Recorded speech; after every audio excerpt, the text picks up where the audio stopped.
What's up, everybody? It's your boy Sir Splash, and today I am doing a video on a pretty controversial topic, although it's a pretty discussed one, and it is asking the question, who was a better Joker? Heath Ledger in The Dark Knight or Joaquin Phoenix in the new Joker movie? Now, I've seen the Joker movie twice already. Phenomenal film. If you're a serious person capable of understanding serious topics and serious movies and you appreciate those things, go see the Joker. If you're simple-minded, you feel uncomfortable with those kind of movies, it's not for you. But yeah, it was phenomenal. And as we know, Heath Ledger's Joker role was iconic. And for the longest time, I was like, dude, they might as well retire the Joker. There's no way you can match what Ledger did. Literally died for it. Leto, I was disappointed with his Joker. Thought it was a flop. Not necessarily his fault, but bad writing. So I was like, dude, they shouldn't do it. But if there's any dude in Hollywood crazy enough to portray a great Joker still, Joaquin Phoenix would have been up there for me. And that's what he did. So I'll try not to spoil the movie too much in case you haven't seen it, but I will be discussing both characters, so you are warned. I might let some stuff go.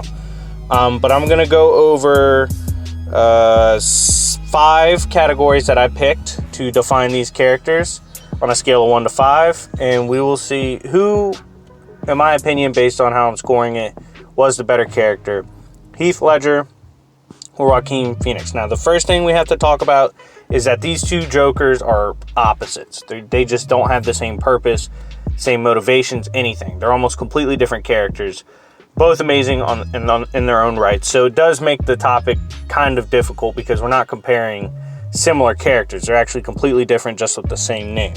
With that being said, we're going to try our best. So first category is dialogue. Essentially, who had the better lines? Who had the better narrations, soliloquies, lines, catchy one-liners, whatever. For Heath Ledger's Joker, give him a 5. Every line he said was gold. You bought into it completely.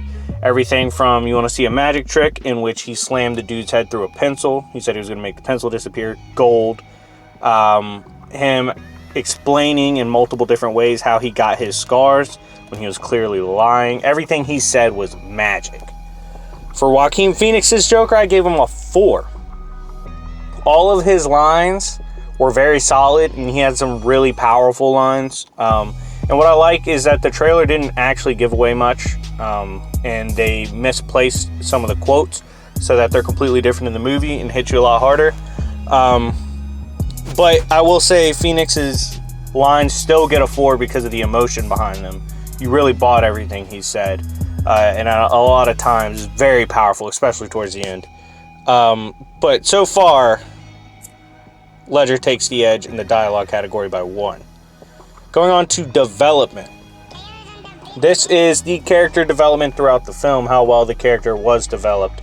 Heath Ledger's, I gave him a 4. While he did have some interesting developments, for instance, we find out he was lying about how he got his scars, which showed and goes to the Alfred line. Some men just want to see the world burn. They can't really be bought, can't be reasoned with. They're beyond logic. That's what Joker was. That's what he was throughout the movie. He didn't really change much. He just was. While he was damn near perfect, not much in ways of development for Ledger, but because his character started off so strong and remained strong, I still gave him a 4.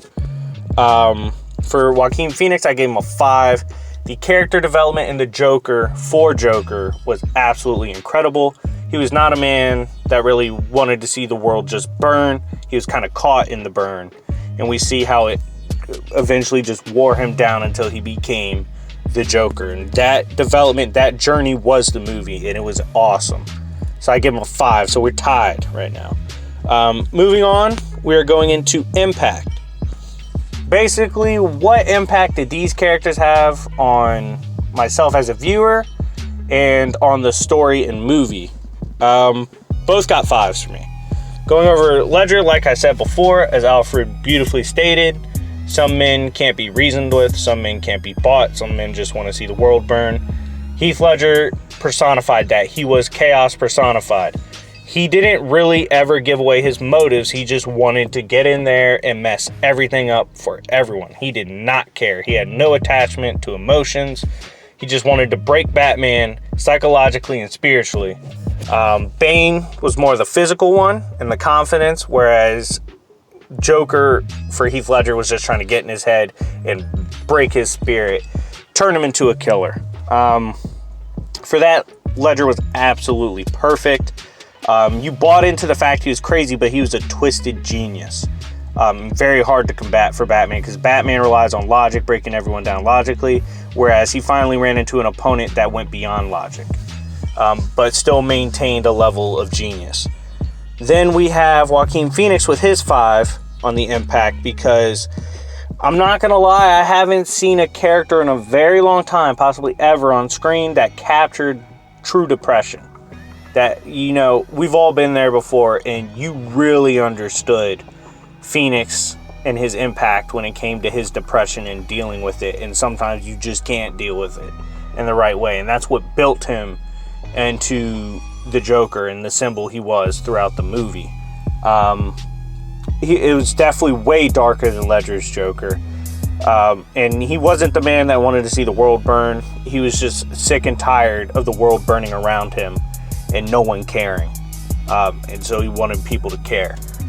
Both amazing with their impact. Both get 5s, very deserved for both. Next, storyline. How was their storyline?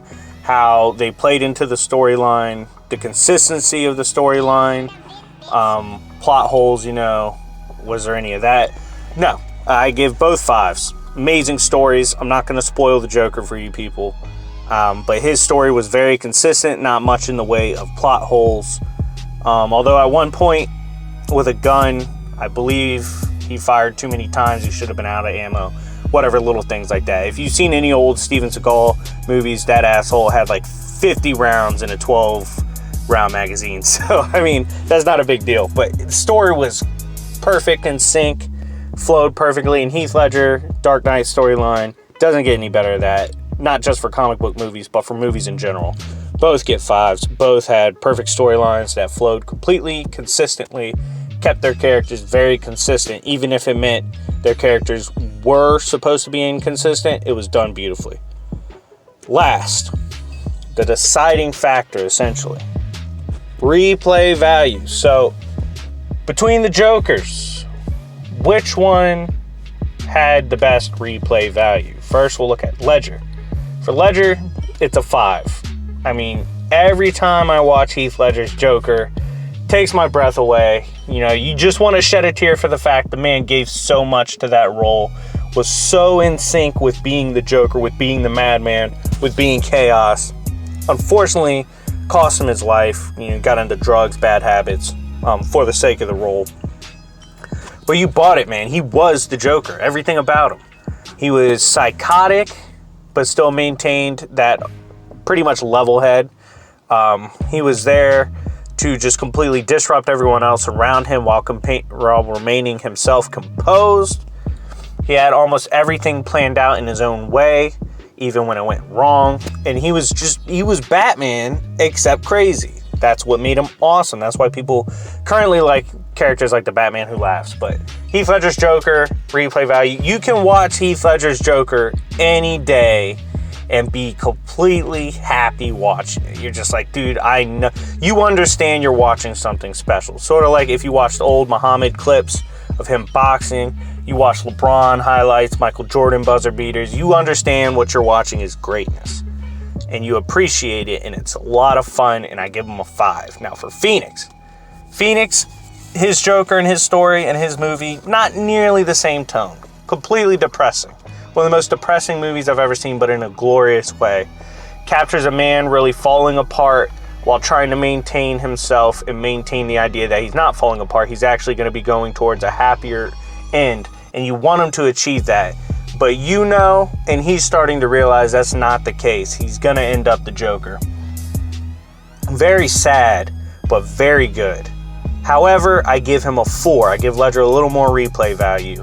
When it comes to Phoenix, you know, the tone, all that, his laughter, his random laughing condition, it's very good, but it doesn't really like grab you like, man, I can't wait to see him again, or oh, I can't sit down and really watch it again. Does that have anything to do with how good of an actor he was in it, or how good of a role he played? Not necessarily. It kind of has to do with writing and how the characters operate. Some movies are very good, but you don't really want to watch all the time. But with Heath Ledger's Joker, I could watch that any day. But Phoenix, I have to be in a kind of mood. But when I'm in that mood, he is amazing. Like I said, I saw it twice. Second time, he was even better. Even hit me even harder. But I get a little less replay value for Phoenix because I got to be in a kind of mood. But with Ledger, I don't give a damn. You plug in his best scenes, I'm there. I'm watching it. I'm loving it. So in the end, what were the total scores? Heath Ledger's Joker gets a 24. Joaquin Phoenix gets a 23. They were neck and neck. I'm not going to lie to you guys. I was coming into the movie. I was thinking, dude, Heath Ledger's the man. I always say you can't beat Heath Ledger's Joker. Like that's God tier Joker. But Phoenix surprised me, man. He did a hell of a job. Great movie. Sad movie, but an amazing movie. Pressed Ledger probably will be the only guy for me to press Ledger. I do like Gotham's Joker. I think he's very good, but you could tell he studied the art of Heath Ledger's Joker. That's all he looked at. But yeah, Phoenix is, you got to go see the Joker. It's very good, very powerful movie with a powerful message. But in the end, I got to give it to Ledger. Anyways, let me know, guys, what you think down below. I didn't really spoil anything for this video, I don't think, at least for the Joker. If you haven't seen it, I encourage you to go see it. Very good, worth the money. It was awesome. I don't understand the outcry of, oh my God, he's going to inspire people to be crazy. No, if anything, it actually inspired me to be nicer to people. Because, like, dude, all it takes, one best lines, all it takes is you just had a bad day. That's all it takes. And you don't ever want to see that. Amazing movie. If you haven't seen The Dark Knight, I forgive you. Go watch it immediately. Yes, both iconic, but Ledger takes the victory in my eyes. Let me know down below who you think wins, who you prefer, and why. We can get that conversation going. Check out my website. Check out my Patreon. Join the Splash Dollar Club so we can keep in contact personally. Anyways, it's been your boy, Sir Splash, and I will see y'all later. Peace.